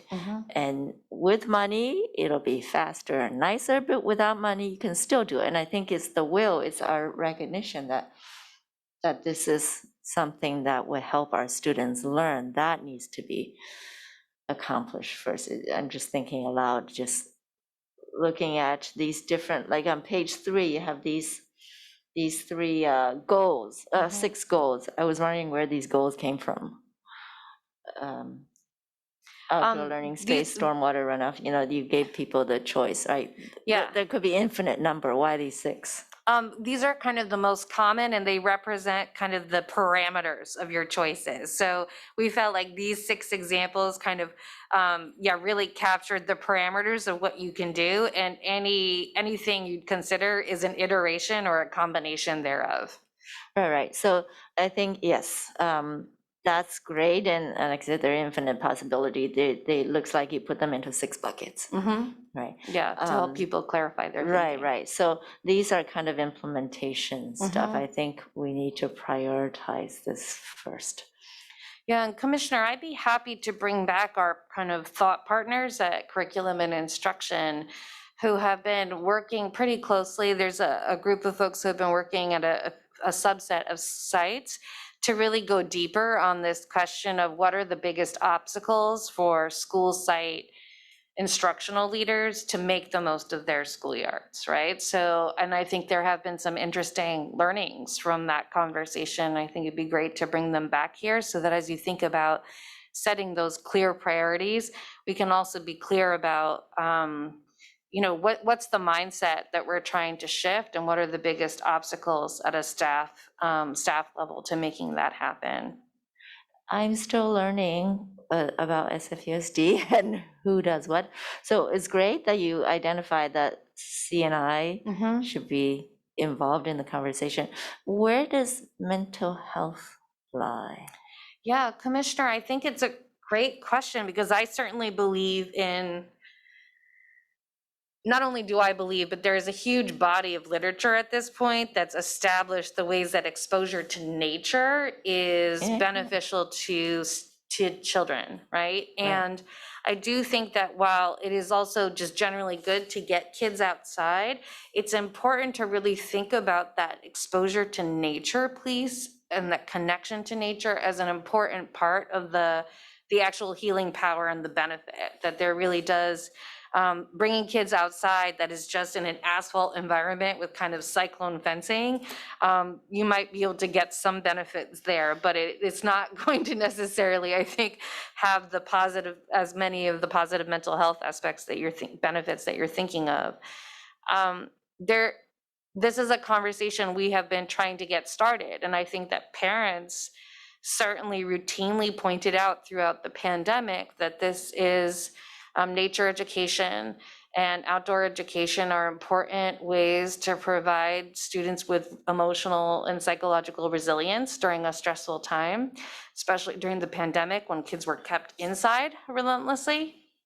And I'd encourage us to think about not just schoolyards, but also interesting programs that, again, connect kids to nature, whether it's at their schoolyard site or in many cases, many of our parks, I came from the Recreation and Parks Department, there are a lot of close relationships between Rec Park and SFUSD, and thinking about ways to get tighter access and kind of programming at, you know, our parks as well, so that it's not entirely about, you know, turning the schoolyard into a park, which is a different level of maintenance and kind of set of goals, but that even thinking about ways to connect our school sites to parks. And we did that during the pandemic. There were, I think, around 6 to 8 schools where we sought permits with the Recreation Parks Department on behalf of our schools to allow them time-limited access to different parks to support school programming. So I appreciate what you're saying, and I think this is a good conversation, and the main thing I would keep emphasizing is site sponsorship, site sponsorship, site sponsorship. And in order to have that sponsorship, there has to be a clear playbook so that principals don't feel on their own having to come up with all the ideas about how to do this, right? And so to the extent we can provide toolkits to principals and technical assistance and professional development, these are the things that I think will make the biggest difference over time. I have one suggestion about the site sponsorship. I know that PTAs often are very interested, parents are very interested in having good environments for their kids from elementary through high school, that perhaps they can be engaged more to also just to distribute this survey or Yep, right, absolutely. that, and use that as a way to engage them. And I know for a fact that my PTA at Galileo High School, we have some funds, we want to do stuff, but nobody has taken the initiative to design something or to champion something. But maybe with this program that we have, engage PTA and the school site principal and to sponsor something. Absolutely. PTA can contribute money too. Yeah, absolutely. I think, again, we list stewardship and broader community stewardship is an important part of the success ingredient for these projects working. So we welcome that partnership. I guess for me too, I think figuring out how is, I think we as a board still are in the process of trying to update our vision 2025 and try to help it match kind of the current moment we're in, and really having hopefully that opportunity to kind of create a broader vision around this. I think my worry around the sponsorship portion is that how do we get equity? How do we ensure it? How do we have it as a part of our core district practices if it's not everywhere? I can't think of things in the district that have been, kind of like a volunteer entry that have been successfully implemented across the district. And so I think for me, I'm really Yep. interested in how we wrestle with it. I'm also interested in how we're defining equity, because I think it's a little bit of a tricky term, because I don't know if we're looking at the neighborhoods where kids are coming from, or where the schools are at, or a combination of the two. And so I think just really figuring out how we're defining that, understanding that it was kind of the number one choice, but I think being really clear on, I guess, the outcomes that we'd be looking to kind of gauge whether or not all of our students are benefiting. And I guess the last thing I had is, for me, out of the 6 ideas that were presented, the thing that got me most excited was the pop-up classrooms, because I feel like the flexibility and the ability to maintain like the recreational space of having something that could potentially be broke down or put to the side is really helpful, especially for our smaller kind of outside area sites. And so I would just, I guess, add that as well. And I think, I think, I'm going to encourage board leadership to figure out how we can help align kind of our broader district vision with some of the different components in here, so that we can have, at least as a board, feel like we have given a clear holistic direction that we want this to take, versus I think kind of the piecemeal approach that we're at right now. Because there are so many components, and a lot of them aren't directly related to facilities. Right, they're related to a lot of the other key components of the work we do. And so I think just lifting up those things to say that I think the board has a desire to push in more, and hopefully we can share, some more guidance and direction based on the feedback we're getting from the public and the other stakeholders of that we have. Thank you, Commissioner. Yes, I was going to ask about a timeline, but I think Commissioner Burgess is right that maybe before proceeding, we need to, on a board level, discuss a higher level priority and strategy, and engage CNI, curriculum instruction, and kind of a more holistic discussion before pushing forward with any one of these 6 or more options. And I would also just say, us getting kind of caught up on the conversations and work that's been happening internally, because I know that y'all have been in a lot of communication, have been working and kind of developing things out to this point. So I think having us get caught up so we can kind of figure out how to kind of bridge where we're at now with the place we're all trying to get to.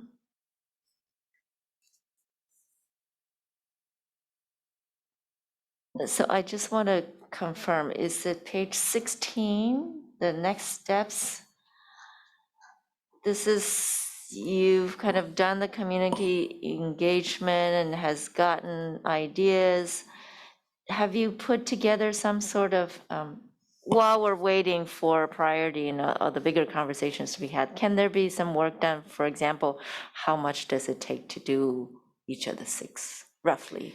Yeah, Commissioner, we actually did some of that work during the pandemic. I'm happy to bring some of that research back out again in terms of products and vendors and, kind of the rough ballpark associated with these different types of improvements. Right, because I'm thinking if you're opening up to the, it sounds like you're opening up to the schools to apply, then with the total budget of $14 million, if we can somehow translate to, I don't know, 5,000 of those pop-up classrooms, or X number of whatever, so that we know, okay, well, we can serve X number of schools. If they all came, how Yeah. many, right? Yeah. They're gonna do the first come, first serve or whatever. Yeah, happy to provide you with kind of, again, rough ranges associated with those different kinds of options. I think, I will say this, I think that while we have a long ways to go, I'm aware of a number of site sponsored and when I say sponsorship, I don't mean like financial sponsorship, I mean leadership, right? Like I believe in this as a principal. I've got my teacher leaders on the team with me, and we have a plan and a vision for how we want to use this space or what we're hoping to get out of it.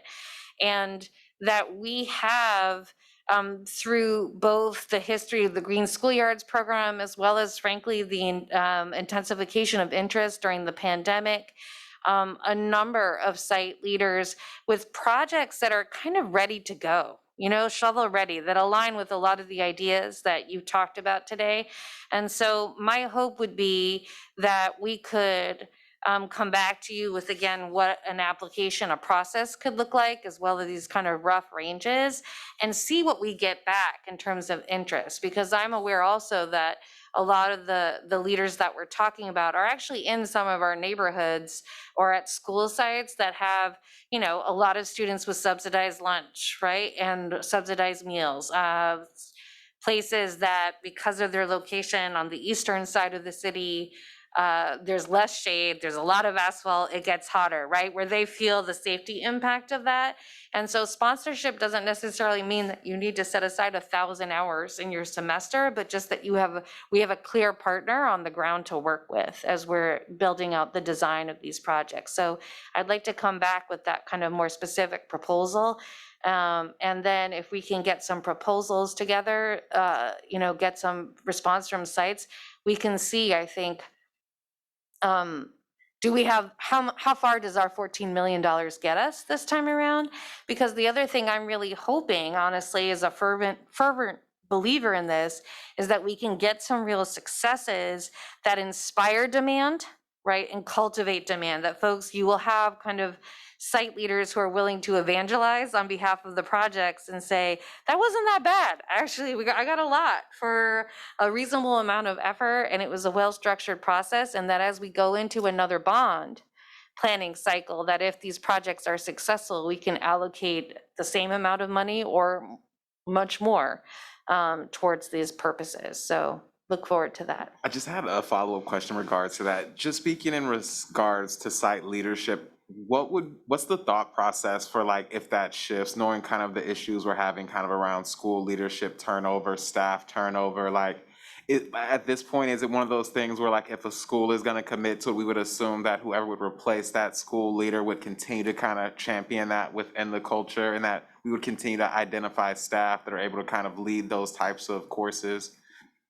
Yes, I think, and this is anecdotal, but of the conversations we've had with folks, even those for whom they understand their own transition, they have a transition in mind for themselves. A lot of times, to your point, these are long-running interests within school communities. Folks have been wanting for 3 years, 5 years to see something happen at their site. And so that even with transitions and leadership, the school community is still there holding this as a priority and wants, partnership from the site leaders. So I think that it is important that we continue, that someone be identified as, again, our client.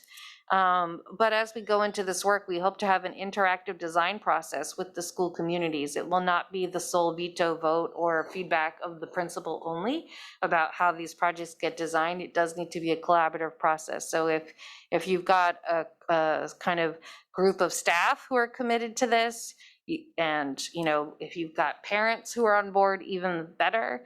And we just need someone who's identified at the site as a client that we can work with. Back on the next steps on page 16, can you elaborate, not now, but for the future, for the public, this selection process? Let's just say that we have a whole bunch of, groundswell of interest and lots of sites who are interested. How are you going to pick, right? I think, and as Commissioner Bo just mentioned, how are you going to incorporate equity into that selection process. Right? What is the process? I think that would be really important to provide a transparency to everybody, because let's say everybody wants it, but we only have $14 million. Yeah. So what are we gonna, how are we gonna pick, right? What's the criteria for picking? So I think that would be important Absolutely. to include, as well as a timeline, a rough timeline.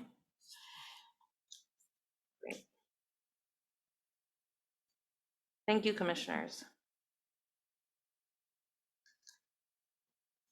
Okay, thank you, Ms. Kamala Nathan, our CFO. This is very informative. All three programs were very informative. Do I need to, any public comments? No public comments? Okay, then I guess, thank you very much. I call this meeting adjourned.